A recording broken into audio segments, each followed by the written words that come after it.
Hello, everyone. Welcome to Two Wizards and a Mic, where a couple of old guys talk about D&D because it's a game and it's awesome and we love it.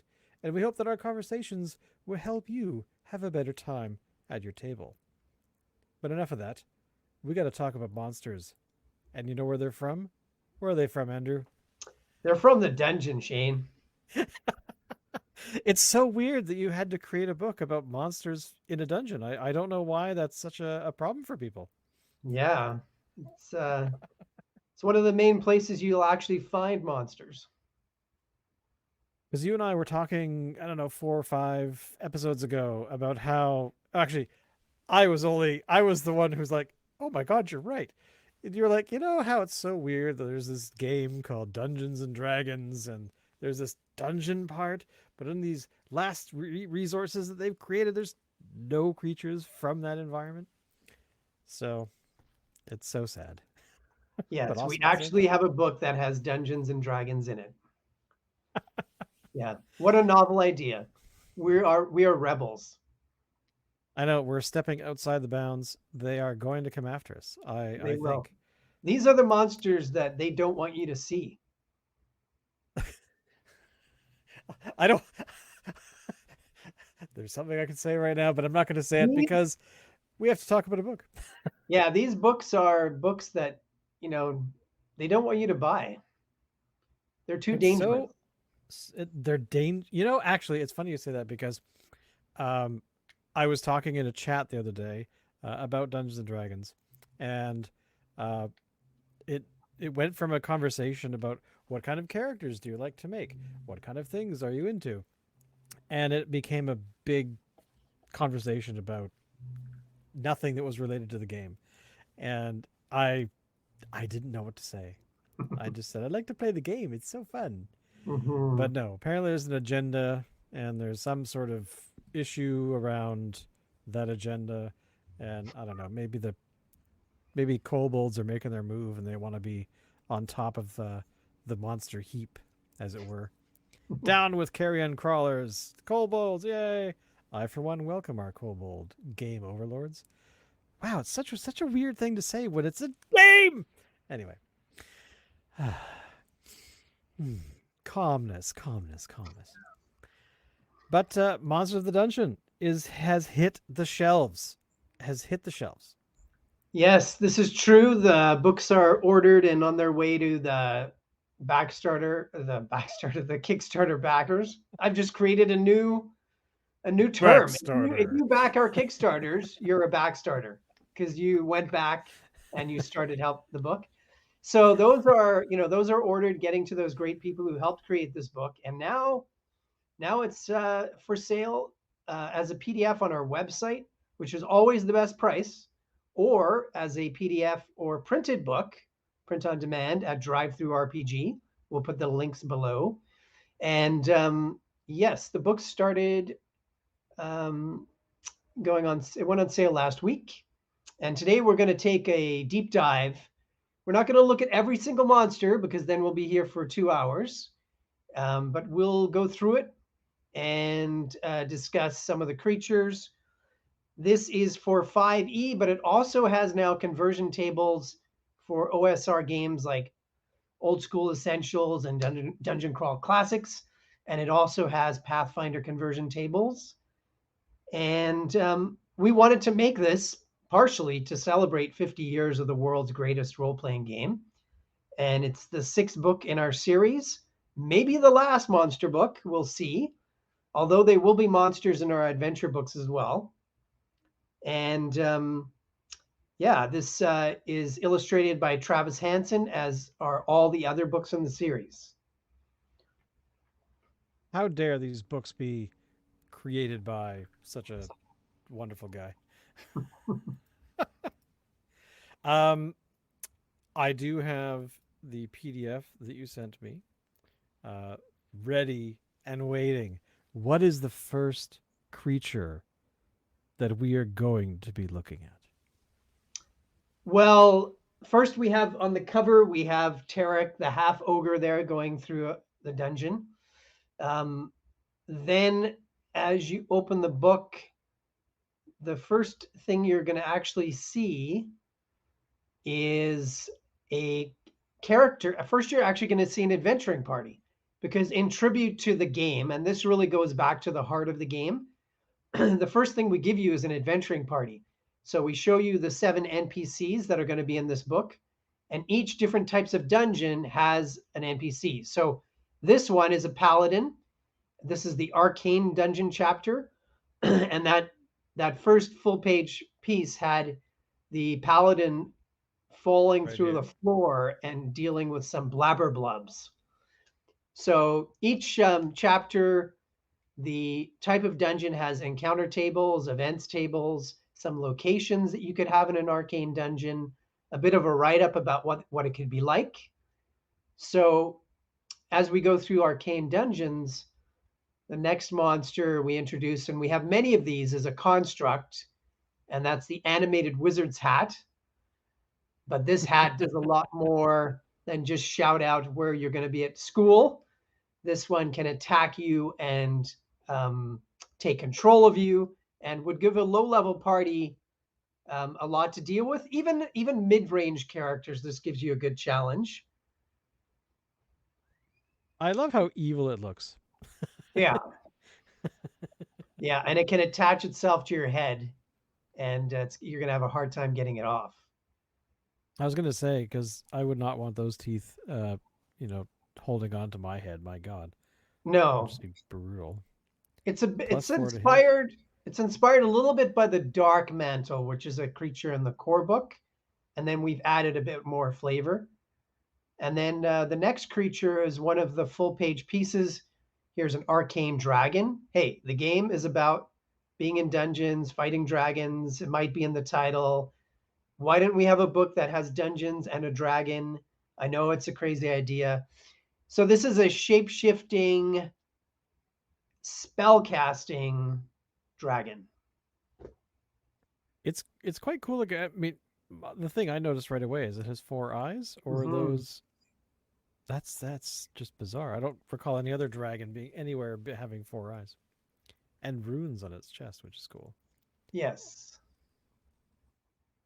Yes. So arcane dragons can really rival powerful wizards.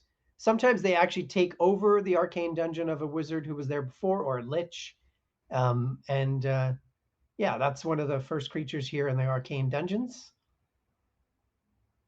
And then a good one to look at next is the blabberblub. So on the There right we are. here, this is the one the paladin was fighting. These are aberrations, and we have many aberrations in this book. The blabberblub is partially inspired by some of those ghosts in Ghostbusters.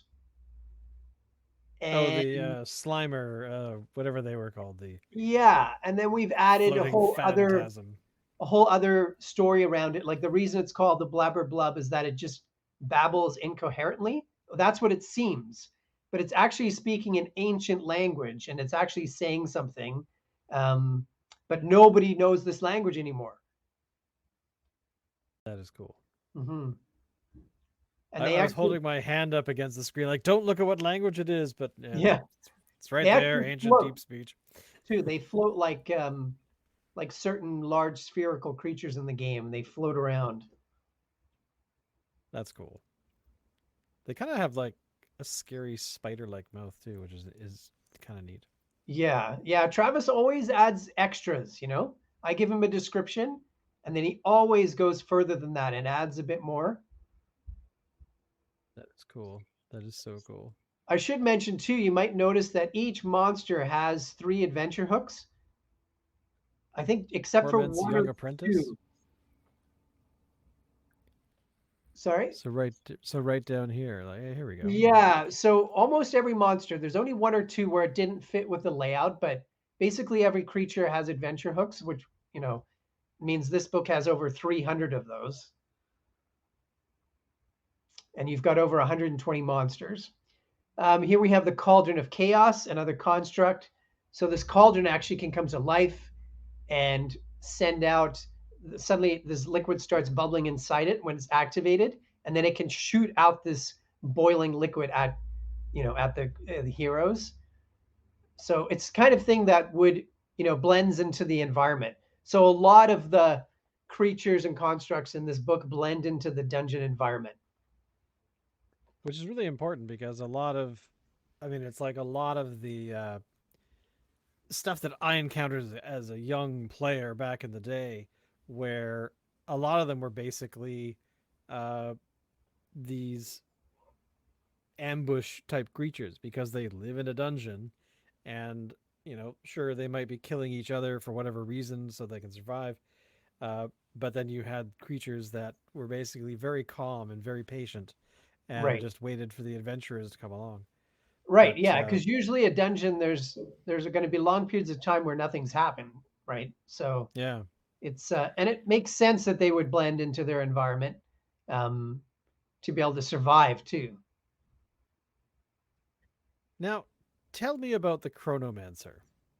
All right. So personally, I love the whole concept around time travel. And this character is partially inspired by the time traveler in A Time Traveler's Wife, a really amazing novel.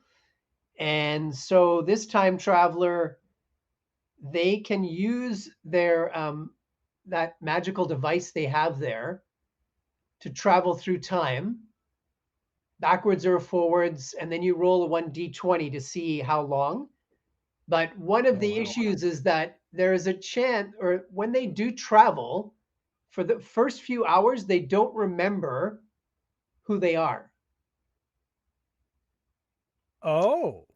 So that adds a lot of challenges. So they have to be extremely resourceful to figure out how they're going to survive and deal with this change that's happened. They can also Misty Step. There's a bunch of magic they have as well. They can use Time Stop 3 times a day, which is incredibly powerful. It means that they can That keep, never bodes well. yeah, it means that they can keep acting and they can keep taking actions and moving, but nobody else is doing that. I gotta So say that is kind of a terrifying creature because yeah, as cool and interesting as the Cauldron of Chaos is, having an intelligence, bigger than what, one, uh, that oh yeah, see intelligence 20.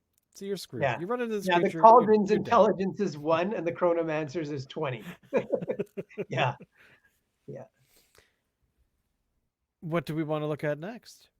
Next, I love the Ooh, Oculus. So that is a cool another creature. aberration, another magical creature. Of course, I had to give it the eye bite spell, and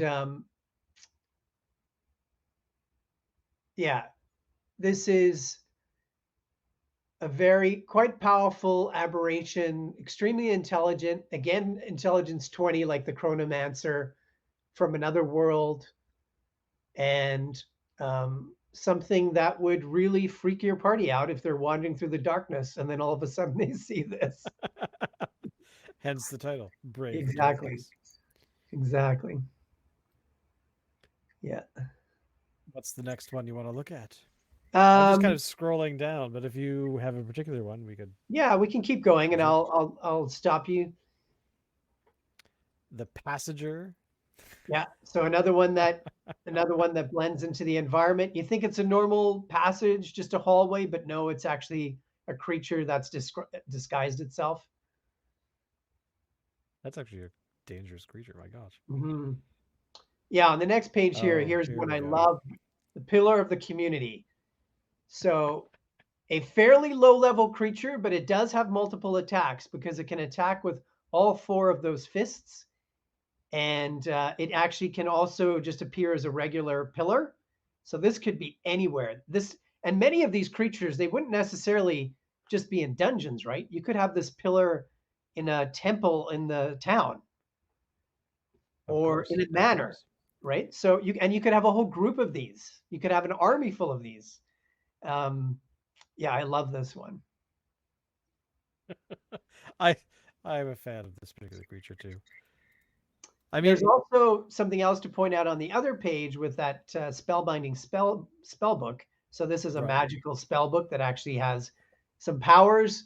Um, there's also magic items. So this one is the Cape of Good Hope. And throughout the book, there's several magic items we've added as well. Oh, that. Oh, I like that. Mhm. That is cool. Yeah, and then here, definitely I like to look at the statue of limitations. So similar to the to the pillar, this one again could appear as a statue in a dungeon or a temple. And it really has two main things that I can do. One is that I can again use these fists similar to the pillar, but it can also block your way. So this is an interesting mechanic where there are a lot of dungeon adventures that you end up fighting in tight quarters. This is the kind of Right. creature that could make that very problematic because they can actually block your path.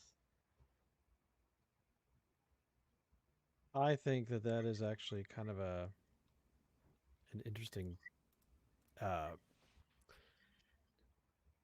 way anyway. I have a joke in here, but I've lost it entirely because I got reading. I got reading this stupid description. Yeah.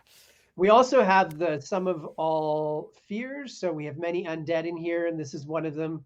Another fairly creepy creature. Those tendrils can reach out and slash people. And this creature also groans, which can actually cause psychic damage. Oh, okay, that's cool. Yeah. And it can hide in the dark extremely well. Well, it's pretty much a black creature with little tiny faces on Faces. it. Yeah. That All right, I another yeah. creature here that has a full page piece, one of the more powerful creatures in the whole book, our version of a sphinx, and it's immense. It's basically a gatekeeper, and it is actually it's not evil. It's lawful neutral, and the idea is that this would guard certain entrances and gateways, but it only wants to deal with those people who will follow the rules that it's set in place. So you might have to bargain with this creature, and getting on its bad side would be a really big mistake. It looks kind of like those uh what the is it the Never Ending Story film had those large sphinxes that were like gateways. Oh, okay. This is cool. I All forgot they right. didn't call them gateways. They called them something else. But anyway, yeah, the All Ball of right. Zal. Yes, the Wall of Zal. So this is actually a fiend. It appears to be like a giant carved face on a wall, but it actually there's a lot more going on. It actually can move away from the wall if it wanted, and it can swallow creatures into a void, and they might be stuck there um, for a while. And they can also obviously bite. And yeah, another interesting creature, CR5, so it's fairly tough. I would not want to run into that at all. But wait a minute. Wait a minute. Wait a minute. Didn't we were in a sewer the other day? Yes. Didn't we have encounter with something very similar to this? Not exactly, but that creature is in this book. We're going to run into it. Um, Excellent. on the other page, here's a creature I love too, the Zagler. This thing is really rubbery and slimy and can squish itself through small spaces. And so it can escape very easily in a dungeon, reappear in another part of the dungeon. Um, it can reel creatures in like a roper does. So it can reach out quite far and then pull creatures close to it. Again, in tight quarters, that can be a real issue. I don't like creatures that are that pretty that All want to right. kill you. So now we move to the castle Oh, dungeon. castle. Okay. Yeah. Yeah. This is a gorgeous piece of art. I love this. So we have this NPC you'll see on the next page. This is our wizard in the adventuring party. And the first creature on the right there is a dark knight. This is a very archetypal creature, somewhat like an anti paladin, but a little bit different. Has a very powerful sword, and can also regenerate if it's injured. So that's not something that the party would like to deal with. No, definitely not. Definitely not. Yeah, Does it speak in a grovelly voice when it talks? it has to. Yeah, yeah, it has to. Yeah. Excellent. Yeah. Our next page on the left, a tribute to, again, the traditions of the game. This is a dungeon crawler. This has such powerful claws that it actually can grip the stone and smash through stone. So it can Oh, appear anywhere in the dungeon. It could crash through the door, like a door or the ceiling or the floor. And it also spits poison. You can see it with its little beak there. So that's actually pretty cool CR1, design. not incredibly powerful, so a great low-level monster. And then the fallen soldier. Yeah, so sort of a zombie soldier, and then we have another magic item. This is linked to the story in the world of Mir about Oswald Mir. So these are his former wizard robes. So they have a lot of Oh. special powers. Yeah. Oh, okay. I think that you should probably go back and get them. All right. Feast. So This is just okay. Sorry. This yeah, reminds Feast me of of another Burden. creature from another book. So in our Yes. city book, we had a monster that was actually, it was a construct that it was the all the settings of a table. So the dishes Yeah, and yeah. That's it could exactly attack, what I was right? thinking of. So now this is different. This is the food. So this is actually an aberration that appears like all these different foods in a big feast, but then the wild boar roar. He's back. Hello. All I heard was the something about food roaring or something, and then you were gone. Oh, okay. Yeah. So the different types of food that are on the table have different ways of attacking. So I think actually this one is a lot of fun. And the I like other the fact food, that it makes three different attacks, and you could actually be like you get attacked. Your first attack is duck smoke, and then throwing of a pie. right, right. And the pie, if you get hit, you actually are blinded for a turn. Oh, Yeah, oh, that's cool. yeah, Oh, that's cool. yeah. See, And look then at we this. have I'm this getting creature that's sort of a frog devil creature that is a guardian. So these would be great. fiendish footman. Yeah, these are great guardians. In a dungeon book, you got to have lots of guardians for sure. Candle of companionship. Yeah, so that magic item, if you light the candle, you summon a guard, like just a regular guard, and they're loyal to you for 1d4 hours. It doesn't talk, but understands your commands. And once the time is Nice. up, it disappears, and then the candle melts into a puddle of golden wax. That is so cool. All right, Oh, here's, hey. yeah, speaking of melting, here's the flaming suit of armor. So this is a construct that when activated, the suit is on fire and its halberd is on fire. Another guardian. I gotta say that is. I'm just staring at this how this is. Oh, it's just gorgeous. It's so pretty. Yeah. The Forgotten King. Yeah. So one of the undead. He's quite powerful, isn't he? Yeah. CR10, pretty tough. And then as we move along here, here's one you just fought, Shane, 2 days The ago. Jaded Jailer. Jaded Jailer. Exactly. Another undead. So this is playing on the belief that sometimes the difference between the jailers and the prisoners is not that great, and Right? that this is one of the most difficult jobs you could possibly ever have, would be to be a jailer, I think. I And would think so. yeah, so that's what this is playing on. And it has a mace to attack, but it also can it has a gaze of hopelessness. Again, this horrible environment that they used to live in. And luckily, your character, I think it was you, made the saving throw, so this didn't Yep. happen. I So you, did because yeah. I yeah. saved I So I if you am now reading this going, wow, I'm glad I did. Yeah, you would have been paralyzed. Yeah. So And I'm seeing right down here, jailer guards secret passage. That's exactly what we were doing. that's right. Mending bones. Yes, it's Oh, true. These are hello. practical creatures you can actually use. So here, a couple of my favorites actually.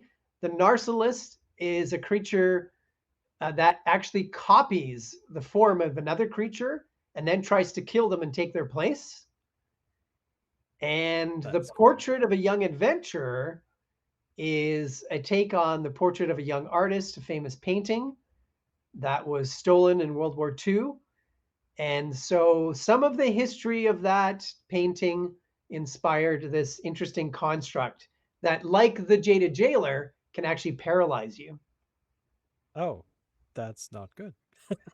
Yes.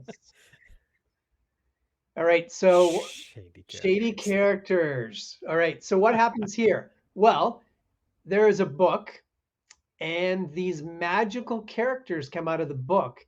Whatever the story is, these characters portray an evil version of that story, and they can attack. And if you look down at their actions there, they can use swords of irony or story beats to attack. And they can also use a plot hole to escape. So if they use the plot hole, that means that a magical hole, a temporal hole, appears up to 30 feet away, and they can escape by using this plot hole. Now, can they escape basically anywhere, or do they have to be within sight? Is that Well, they would disappear from where they are, and then they would reappear out of this hole 30 feet away. okay? Yeah. I was just curious if they were able to like teleport to a completely different section of a dungeon or something. No, no, no. The the spoiled Prince of Darkness. Yeah. So everybody knows this type of person. Um, and this whiny fiend, a demon in this case, would be a great addition to like a royal court or the local nobles in a town or city. And one of its actions you can see there is it whines. And it also has false privilege, which means that it has disadvantage on its charisma checks and saving throws. Takes 3d6 plus 4 psychic damage. Oh my lord. Yeah, that's one That powerful whine. All right. So now one thing you don't want to do is sit on a throne of lies. that is true. Fabricated stories, seated for dinner. And this is an aberration that tries to lure people. Could this have happened in your adventure on Sunday? Tries to lure people over to it to sit down. Oh, Yes. why? Yes, Yeah, yes, that's right. The door that we chose not to open. Well, that's right. That's I what was didn't. behind the door. Oh, that's awesome. Yeah. The zombie basilisk. Yeah. Wow. So you thought basilisks were bad. Here's a zombie basilisk. Yeah. We also have a Basilisk great acquired. basilisk in our Phelan book. All Oh, right. cool. Next dungeon. Let's move here. So manor dungeons. And our hero for this one, who you see first in the collection of creatures, this is a bard this time, a half elf bard. Yes, a half elf. We have a half elf in our book. Call the cops. We're being very good today. We're actually being We are. quite good. Yes. So you have a bard this time. She's this fashionable half elf. And our first creature, another undead, the cursed cook. Another very difficult job. And this is a creature who's come back from the dead to take revenge on those horrible diners. And of course, the dungeon item is the Ring of Endorsement.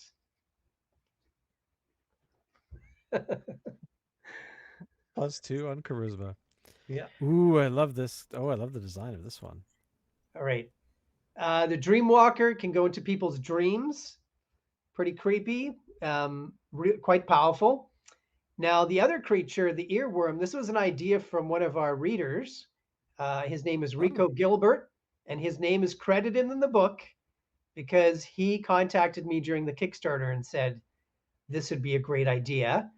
And then I did nice. think it was a great idea, but I thought I'm going to make it into a tiny dragon That is because so cool. another name for a dragon is a worm. And so that's what this thing does is it sings annoying songs to you over and over and over. But one of its weaknesses is that if you do it back to it, um, it actually takes damage. The never-ending song. Yeah, yeah. Well, I'm so glad you were able to take a suggestion to turn it into a cool little creature. That's kind of awesome. It was a great idea. Yeah. Okay. Hags. We love hags. We have tons of hags in our books. This time I thought, what if a hag could expand its mouth so big it could just swallow people? I like that idea. So that's what she does. She can just literally eat people. And she loves flying around inside the dungeons on her broomstick. Take She has that, Fountain Man. more than that too. She has many magical spells. She can spider climb. You could do a whole campaign just around her. You're totally good. Yeah. You're totally good. The All right. Grim Noble. Oh, I like Yeah. that. So another undead, a powerful undead, somewhat similar to a white. One of his powers is his glare of superiority. And just like the spoiled Prince of Darkness, he has false privilege. That's awesome. The Grinning Hound. You are cute. And here, the knickknack. Okay, this is a very interesting. Both of these actually are fey creatures. The hobnob is a very social creature. The knickknack is the opposite, kind of hides in secret, and he's basically trying to steal as many things as he can. But one of the cool things Nice. about him is he can mimic any sound of a creature or a thing. So he can sneak into Oh, places. He has some magic, so he can turn invisible. He can cast the spell knock, but he can sneak inside a place and hide in there and be very difficult to find. that is cool. That is so cool. And then we have Mr. White, which is an undead creature who tries to take advantage of vulnerable women. And he is somewhat similar to a vampire. But he doesn't. One of the biggest things is he can disguise himself as if he were human. So he looks quite human, even though he's undead.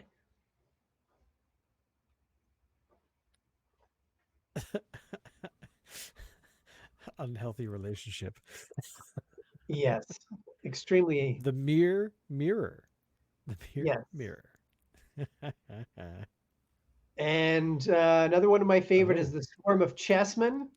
So these are tiny chess pieces that can come to life and attack you with their swords, and they can slam into you. They can use lances, um, and it oh, is a that's cool. swarm. And they have the checkmate ability, where if you get down to half your hit points or lower, then they have advantage against you. Oh, that's evil. Yes, That is so evil. you're welcome. Thank you for that. Oh, All twist right, and shout. twist and shout. So this is a fake creature that is really two creatures blended together. One really annoying, loud little creature who just yells at everybody and its partner, and then Twist, who has these weird like talons that it can twist into you. Nice. Yeah, so there you go, twist and shout. And on the other page, the cousin to the invisible stalker, the less successful visible stalker. Determined. Very determined hunter. Mm-hmm. Even though it's like, they're coming for us. He's right there. Prepare. All Oh, the right. White Duke. Every book has to have some tribute to David Bowie. Here we go. One of his nicknames, the White Duke. So this is an Arc-Fae who can use this magical flute, and he has many spells. And yeah, he would be a great character for a campaign. Again, another creature you could do an entire campaign around. Yeah. The winged stone boar. And then we Oh, you said yeah, we move on to the Thieves Guild dungeons. And really, this wouldn't just have to be the Thieves Guild. It could be any guild dungeons or um, sewer dungeons. And our hero this time is a rogue by the name of Harmonica Star. stars. I remember harmonica stars very well. On the other page is the creature that attacked you in the dungeon, Oh, the the big big relief. relief. Yes. This is that jerk that we Yeah. had to. I believe Yes, he this. knocked your character unconscious. Yeah, this particular creature is very good at punching you in the face with stone. So hey, Mhm. it worked. It worked in my case. All right. Good ghost rogue. Ghost rogue and undead rogue, and then we have the grunt. The grunts are muscle for guilds, and you can see the magic item there on that page is the crown of achievement. How's it? Right. Next, so every book also has a South African monster. In South Africa, we don't say "How are you? How's it going?" We say "How's it?" So this is a very obnoxious fairy who doesn't understand personal boundaries, like many people on the internet. So this is an embodiment of the entire internet. Uh, part of This part of the internet, yes. this here. Oh my gosh. This. Mhm. Oh, I love this. So another undead So creature. cool. It just appears as a rotting hand carrying a lantern. That is amazing. I love that. All right. Next, we love oozes. We have oozes in many of the books. This one is The Jam, and this is a tribute to a certain British band. Oh, of course. It's a very large ooze. Also, a tribute really to all those blob movies in the 50s, which I Yep. love. And that's what this is. This isn't some small ooze. This is a very, very large. This is huge size, right? So this is a Oh, it's big huge. Okay, yeah. creature. Yeah. That is amazing. I We love also that. love nagas, and here we have another new Yeah. nasty naga. King Naga. All right. Here we have a fey creature and the Memorall, a bizarre aberration who can steal memories from creatures and then remember everything it's learnt. And it then will try to give this information to other creatures for a price. See, I just want to say to anyone listening that I've actually not looked at these. I've saved this PDF that I got sent last week. I'm like, I'm not looking at it till we actually do the recording. So these are all new to me. I've had a few that we've encountered, but overall, the nag hag. Right. So again, big fan of hags. Here's the ultimate hag, the nag hag. And it has an action where it can nag. Um, it can change shape. It has magic. And it also, with its nag, it give you psychic damage, which of course you would get from being nagged. And then on the other page, we've got a spell casting alchemist. Odo the Alchemist. Creepy concoctions. Psycho pseudo. Nice. All right. Here we have, yeah, the portcullis. So this is something where you go through a dungeon and you, in the dark you'd say, "Oh, that looks like a portcullis. There's a gate up ahead." But actually, then as you get a little bit closer, or it might be too late to realize that actually it's a creature, and it can trap you inside its mouth, which is what the gate is. Nice. And then I we love have more than this guy. Looks like the Rancor. guy. well, I'm sure the artist has certain inspirations here. That's And then we have amazing. an aberration, the presence of malice. That is a cool one. Very nasty creature with incorporeal movement. And then, oh, here we go, the Prince of Crows. Birds of crows. So we have a few Fae. This is one of the Arc Fae, and he has access to the minds of crows around him. He can summon them. He has spells he can use. He can mimic sounds. This is another, character that could really be at the center of a campaign. Rubble trouble. Oh, hey, there's the boomerang dagger right there. The boomerang That's dagger. right. That's A right. very important weapon in some of our campaigns. All right. So the sewer snake, this huge two-headed snake, this also just made an appearance in our game and almost finished the Yep. party off. Yeah, we had what I think two people down within the first, I think 2 or 3 attacks, Yeah. and yeah, it's pretty powerful. Luckily, your companion happened to roll a natural 20 with her bow. Otherwise, things could have turned out quite different. Pretty epic. Slave Lord, you always have to have those because they're always jerks. That's right. The whole point is Ooh, having slaves or slavery in the game is to fight against them because this is a heroic game. All right. So that's we right. have the undead smoke monster, and then we have another Fae who is an evil little A spy spyway. creature. Yes. That's cool. Look at how pretty he is. Oh, these are cool. Yeah, and then here we have another one of the really weird aberrations. This is the warper, so it can actually collapse the distance, so it can actually um, disappear and reappear in different areas. It can bend space, and it has some powerful magic. One example is, it can use the anti-magic field, which is extremely powerful. I love this bending of space. Oh, that's so bizarre. Yeah. All right. Next, we have tomb dungeons. Tomb dungeons. Our hero in this section is Tully the Disaster McFaster from our original campaign, this little brave halfling fighter. Then we have a construct that you can actually ride around in the dungeon on.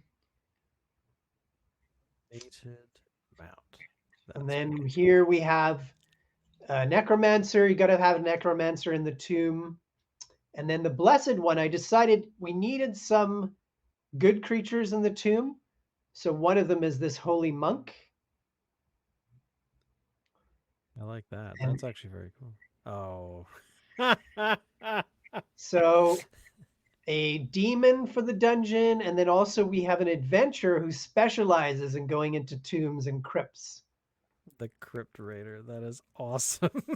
Yeah, Solo mission, double he's on his solo lives. mission. That's right. Oh, that's And of awesome. course, we need cultists and we need Draugr. We had two Draugr in the Underworld book. In this book, we bring you two more. There's the King, which is quite powerful, and the Oh, Mage the as mage. well. And if skeletons aren't bad enough, we give you flying skeletons. You can never have enough skeletons. Ah! One of the other good creatures, we've added this little holy choir, and these little tiny celestials basically try to chase any evil creatures out of tombs. As I'm thinking right now, I think they would also chase any pilgrims that were bothering them out of the tomb, right?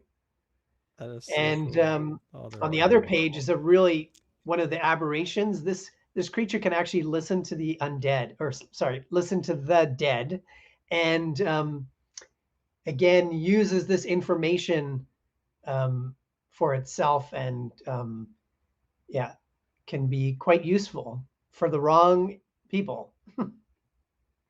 Those are cool. I love that. Yeah, Lord of the Ghouls. yeah, another undead, and the misguided angel. So an angel who's lost their way, we give them chaotic neutral alignment, and we do talk about how they have there's still the possibility they could be redeemed, they could save themselves, but right now they're quite lost. Yeah. It's so sad to see that happen. Path of Redemption, though. That's right. Shadow Slime. Yeah, Oh, you got to okay. have oozes. You got to have oozes. and then the skull and bones. So a giant creature that actually walks around uses those skulls as legs, or the bones as legs. And you'll see in the bio here, it talks about how a necromancer took the pieces of a giant and put them back together in a different way. Nice. Yeah, Bash and smash. This creature won't surprise anybody. that's right. Two Oh, more guardians. So the Soul Knight, a good protector for the tomb, and the Tomb Guardian, this kind of fanatical guardian who looks after the tomb. And that was really inspired by the mummy, those great mummy movies with Brendan Fraser. oh yeah. There's that faction of guardians who look after the tombs in the movie. So that's where we got this idea from. That's cool. Oh, the nice. All right. The this one on the left was really inspired by a miniature I have because I use it so much. And I just decided I to, recognized it right away. yeah, so I decided to make a creature from it. And then on the right, we decided to bring a certain Cape Crusader to life and have a Whereat. weirbat. Oh, wilderness dungeons. Hmm. So these are quite different because the nature has really started to, impose itself, and the dungeon's starting to crack and plant life is growing through the cracks into the dungeon. And so you can have a lot more interesting creatures. So the hero here is a barbarian by the name of No No, Insults Carl. And we have the barbarian queen. barbarian queen. Yeah. That's cool. And Oh, here we have another hero, a kind of warrior, wilderness warrior, ranger named Bo Foxtail.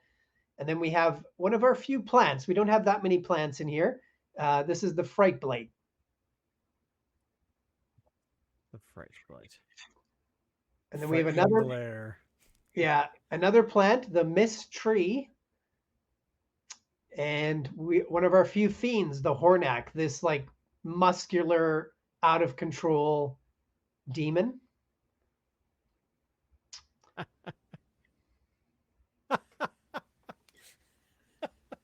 The octagon. Yeah. So you do not want to meet the Octagon, a nasty monstrosity. And then we have the Pool of Attraction, which takes advantage of vain creatures. Nice. I've played a few creatures like that or characters like that. Of course, The another sappy another ending. Oh, I another love it. ooze. Yeah, toxic tree sap made this creature.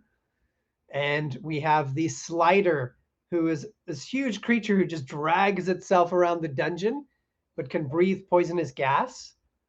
Oh, okay.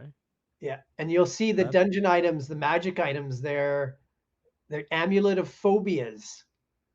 So this amulet can make your phobias become a real obstacle. I'm sure that'll no one wants that, but hey, I'm it's sure that'll pretty. be problematic as well. um, so we have an I love elemental it. creature, and then we have the stone rack, which sort of you can imagine a stone shark cruising around a dungeon, sort of what the I can stone see rack is that. like. Yeah, That would be terrifying. I've seen those films with those big underground worms. that's right. Thunder Mouse. Yeah. So you do not want this mouse to open up the mouth, the mouse to open up his mouth, easy for me to say, because this is going to give a thunderous squeak. And the Wow. under tree is this creepy, strange, it's actually not a plant, it's actually an undead creature. Oh, And yeah, it's not something a low-level party wants to run into. mountain dungeons. My gosh, there's so many dungeon Yeah. creatures. So this is the last chapter, the seventh dungeon. And this time we have a dwarf cleric who is the member of the adventuring party, so we give you his whole stat block. And then the first creature is an elemental called an Atlan. Those are cool looking. Here we have a tribute to the original player's book when it had an idol on the cover. And this construct can come to life and blast fiery rays from its gemstones. Nice. And then, of course, we had to have a damsel in distress. But she's not as helpless as she appears. She has some skills and is very resourceful. Someone trapped in a golden cage nearby. That sounds familiar. Mm-hmm. Ooh, a deep Another, shadow. yeah. So this time a fiend, another fiend, a large one that's basically hiding in the mountains. And on the right is an incredibly powerful version of a doppelganger, but this one is from another world, and Oh, it cool. can shape change, and it could end the party permanently. It's challenge rating 15, incredibly powerful. I would not want to run into that. I love that. The whole shift changing being expressed with that the dual Hmm. look on the that's cool. The fireballer. Yeah, so the fireball is an elemental creature deep in the mountains. And then on the right is a zombie that used to be a halfling, and it has a few extra um, features here. It's basically a rogue, an undead rogue creature. Nice. Ooh, Hammerfall. Yeah, so Hammerfall, a massive dwarven construct, and on the right is quite a powerful demon. Named Malgor. Yeah. His mommy misses him. All The right. Skur. Yeah, we Oh, have night. that's We have night and terrifying. day. We have like night and day here. Night would be these evil, bizarre aberration skurs, and then the day would be these powerful, incredibly powerful angels, um, the star angels. You can see Nice. challenge rating 18, so she can look after herself. And then Yeah, we're back to the cover boy. So that's Tarek. He's a oh, half Tarek, there ogre we go. miner. He's a warrior, and on the right is a another trap. Basically, it's a construct that looks like a treasure hoard. Now that I would fall prey to every time, just because. Oh, the Troll King. Sword again. Yeah. Oh, So these are cool. we just in our home game here, we had the Zornigan attack, and they're pretty nasty. They've returned from the dead to cause all kinds of chaos. And then we decided, as a tribute to the game, the very last creature in the book should be the Master of Dungeons. And you might want That to is take a very look cool. at his ability scores and his challenge rating. Well, never encountered this guy ever. Because they are all 30. So That is brutal. Plus 20. I'm plus 20, plus 20, plus 20. It's challenge rating 30. Oh, my lord. then we give Oh, the and now, creatures by type and CR. We give first a couple of the Pathfinder conversion tables. So these help you convert 5e stat blocks. And then on the right, you've got OSC and DCC ones as well. And there you go. That's book number 6 in the series. so what is your. I mean, A, you have to be proud of 6 books. I mean, come on, and more prior to the Monster series. And now um, you're delving directly into hey, there's all these creatures, but you know where they live? They live over there. That's right. So Yeah. Now we're doing the world book. I'm editing that as we speak. And yeah, we're hoping it's going to be ready in March or April. And all of the creatures from these books, including the dungeon book, are in the world of Mir. Of course, the Phalan creatures and the underworld creatures are in that part of the world, but all the other creatures and some of the Fey and Underworld creatures are noted in the book. You'll have the name of the creature, and then it'll give you a little acronym to tell you what monster book it's in. Oh, that's cool. Okay. That I like because there have been so many attempts at doing that and only a few publishers have actually pulled it off. Because sometimes you don't have the other book, right? It's like, well, I want to now I have to go buy this one. Oh, man. So yeah. Which of course is not a problem if you support Kickstarters, uh, and you can get a bunch of books all at once for a reasonable rate. Or of course, you can go to theworldofmere.com and pick up all of them in PDF format for the best price. Uh, I don't know why I said it that way. But there you go. It's true. So, out of all of these creatures, what is your favorite of this particular book? In the new book, oh, there's so many I really like. The Prince of Crows is pretty wild. Um, the Okay. White Duke. I love like mischievous characters. As a really, really nasty villain, the Doppel Beast would be a handful because it can Yeah. shape change. Um, yeah, that you could have that as a campaign and it could run for years because that creature's he's almost unstoppable because we talked about how a lot of low level creatures don't know what they're doing, but this is a powerful, intelligent creature, yeah, who can do a lot. So that would probably be quite a villain to have. That is actually, I mean, it's a terrifying visual as well, which hey, I'm all for more of that.